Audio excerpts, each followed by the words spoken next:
Hey, what's up, y'all? Rowan here, and today I'm going to be breaking down a highlight I was a part of, on the wrong side of.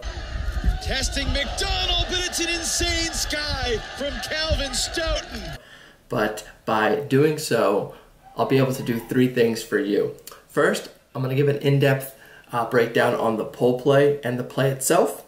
Then I'll share a few things that you might not have seen at first glance. And at the end, I'm going to share 3 concrete tips to help you in your own playing or coaching ultimate career.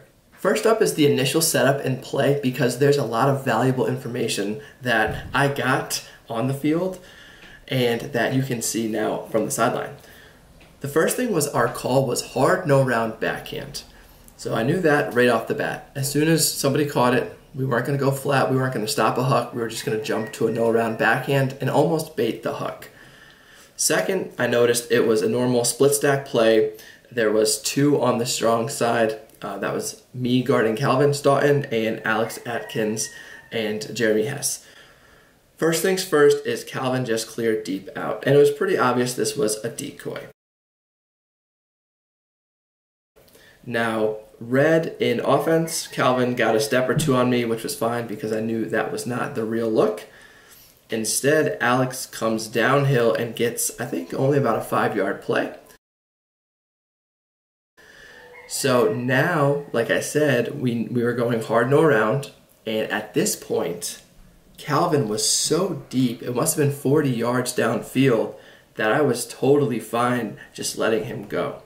So I thought, I talked about this in an older video, if Calvin's like 20 yards here, then I really need to be mindful of the deep space because it's so much easier to put it to space.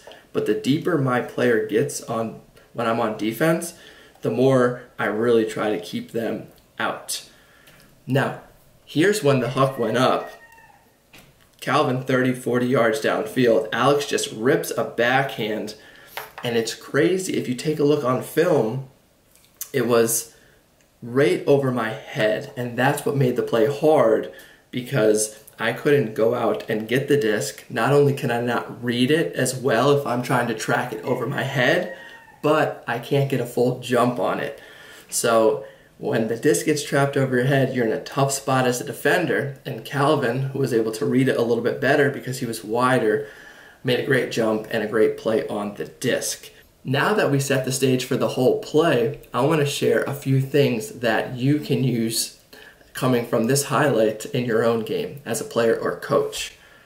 First off, the cut Calvin made, while maybe he was too deep, was really smart because a lot of players, again if Red's on offense, have a tendency to cut for this backhand at an angle towards this cone.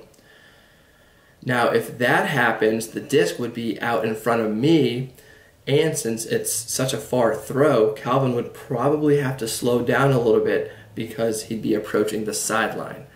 If that happens, I would get that disc 99 times out of 100 because I can have a read on it, a good jump on it, and Calvin would have to slow down because the disc is traveling 50, 60 yards in the air.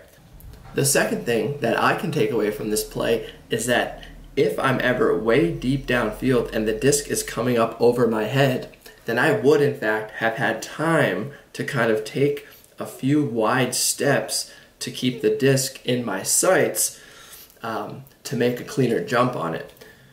The reason I would have had so much time is because, the disc is just traveling through so much air, and I wasn't going really full speed when I tried to make the play. We were both slowing down a little bit, anticipating the jump.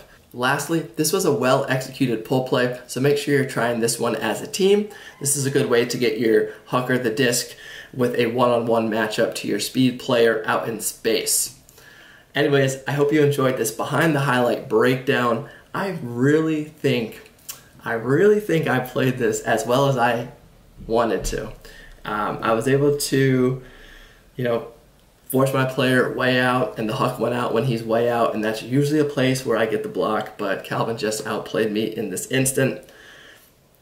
Out of the 3 of us, Alex, Calvin, and myself, I think I get second place. I think it's a bad look, Alex. Great throw, great shot, but was not the best decision, and it just stings because it was a critical spot in the national championship. Catching the 8th goal also made the replay go up like 50 times. So I didn't watch the game, but I just watched this play, and they just kept showing it and showing it. So it's okay.